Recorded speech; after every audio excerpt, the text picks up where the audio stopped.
Chance, hello guys, what's up? Welcome back to YouTube channel. So dumating na nga po yung in-order ko. Ito yung Momom, ayan, Rainbow Crunch cereal jar with yogurt glaze. So yogurt naman to. Alam naman natin na mainam din nga po ang yogurt sa katawan natin. So itatry natin tong Momom Rainbow yogurt glaze nila. So yun. So again guys, yung laki niya, para siyang medyo parang may pagkatabo yung itsura niya. Medyo nabuksan ko na siya, pinakita ko na siya, or binidyo ko na kasi siya. So ito yung itsura niya. Hindi siya punong-puno talaga pag binuksan mo. Ayan, ganyan siya, medyo hanggang dito. Hanggang dito yung laman niya. Ayan, pag binuksan mo. Pero titikman natin kung ano nga ba ko niya. Unang-una, yung amoy niya hindi siya ganun ka-pleasant. Base, sa akin sa preference ko, hindi siya ganun ka-pleasant. Medyo parang synthetic yung amoy. Ganon. Pero yung yogurt hindi ko masyado kuhan. Pero nagutom ako. Actually, knowing yung ginagawa ng Momom na, alam mo yun, masarap-sarap din siya. So, or masarap. Yung ube talaga pinaka natripan ko. Pero tikman natin itong ito yung itsura niya. Actually, hindi nyo makita yung itsura masyado, no? Kasi kulay yellow yung light ko. Pero, tikman na natin. First bite.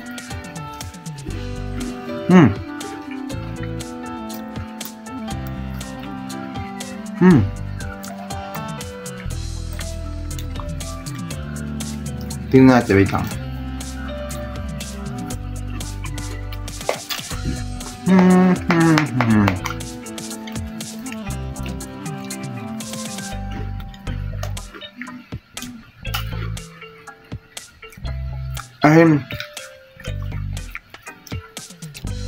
Matamis siya.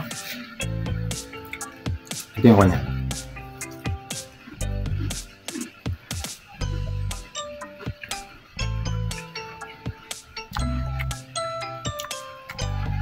Hindi matamis. Pero I think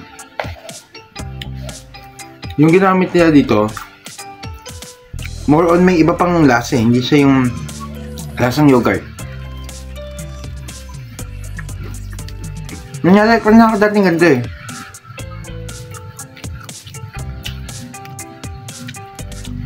Parang yung lasa ng niya, yung cereal niya, yung lasa din ng kulay niya. Huy! Ano daw? Hindi man bubblegum eh. Pero close din yung lasa.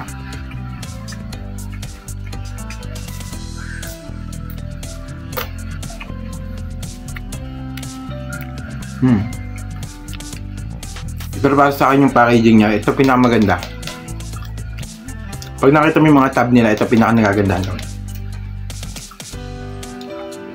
Ang colorful niya. Ano colorful? Ang colorful niya, pati yung ano niya, mismong cereal. Pero in terms of lasa,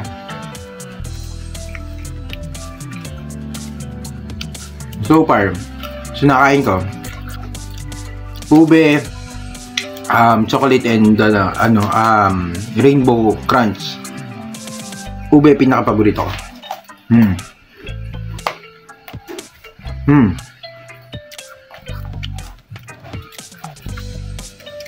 Tapos yung dalas kaya nito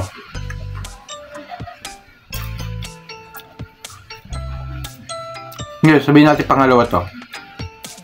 Pangatlo yung yung chocolate. Although mahilig ako sa chocolate,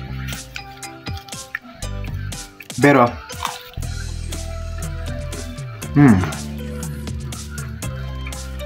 hindi ko ganun ka-type talaga yung lasa niya. Akin na sarap. Yan, yung review lang tayo Tayo.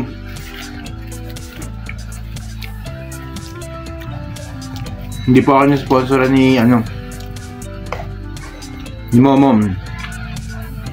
Pero kasi yung expectation ko siguro, pero for example, ito binili nyo, palagi ko masasarapan nyo rin. Masasarapan nyo rin siya. Kung ito una yung binili. Pero kasi ako, yung standard ko mataas na kay Ube Crunch eh.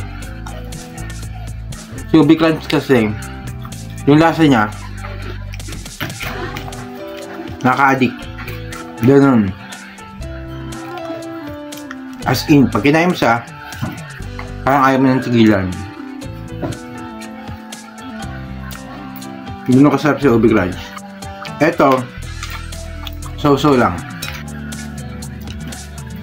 I think aabot pa ito ng kwan eh. 2 days sa akin. After this, 2 days pa siya. Ube Crunch. Yun lang. Sorry.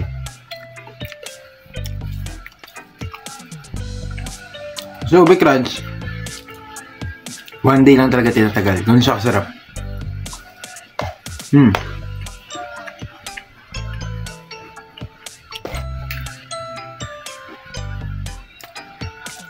As in 10 out of 10. Si Ube Crunch. Eto,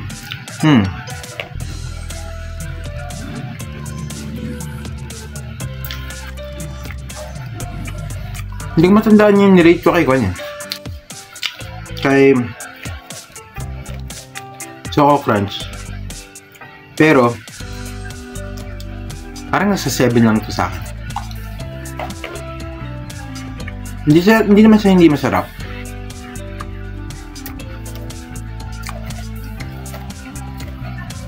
It's just that if ever o-order ulit ako sa mamam, naka-fix na kay Ube Crunch, hindi na ako bibili ulit nito. Saka nung sorry. Kasi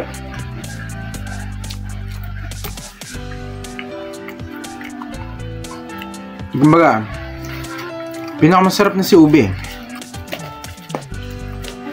O nga pala guys, kung gusto nyo rin bumili ng mga ganito, yan, gusto nyo rin matry, kasi syempre iba-iba naman yung pag-asa natin. Malalagay ko po yung link ng actual, yung pinaka store ng Momom dyan sa baba, para i-click nyo lang. Ayun. Gawin natin yung kulay red lang, baka naman iba-iba lasa naman. Depende sa kulay. Mahalo eh. Ito yung natin.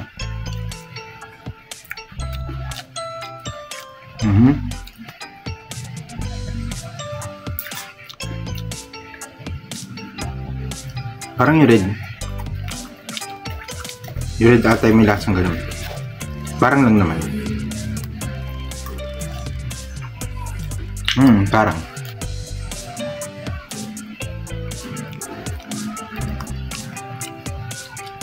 Hindi ganun din.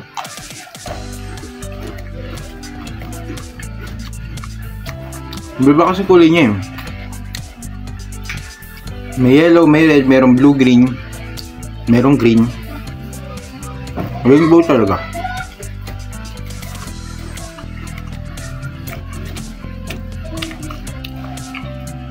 Pero para sa akin,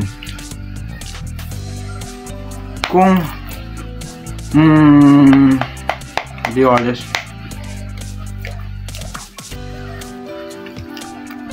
kung gagawa rin silang ganito, masarap po lasang white chocolate. Ito.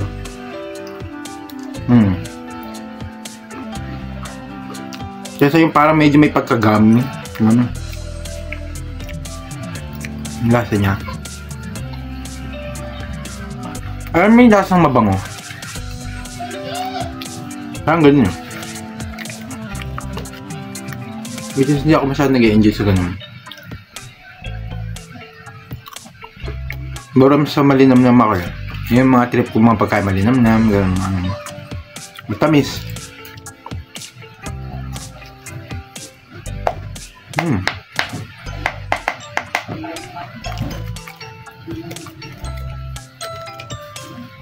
Hindi ko alam si mama yung may cheese eh, pero parang sila yata may cheese.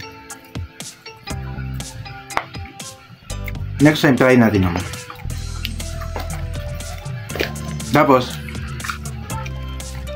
yun na, i-rate natin lahat to.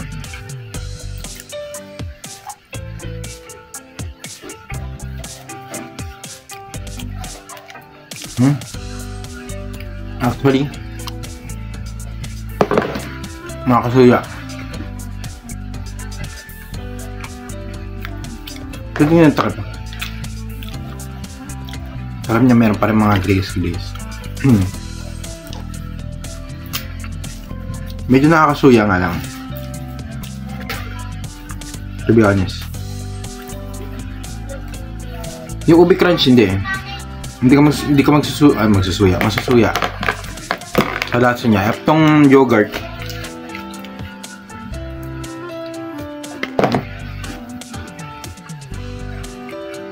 Parang hindi ko kaya ubusin niya isang ubuan. Nilito ko lang ha. Nilito ko lang kasi may iba pa ako eh. Apaka-OA talaga nun eh. Parang wow, ang sarap. Uy, sayang pera ng mga nanonood sa'yo talaga. Ayun. So kung para sa akin, kung bibili naman kayo ng momom, try nyo yung ube.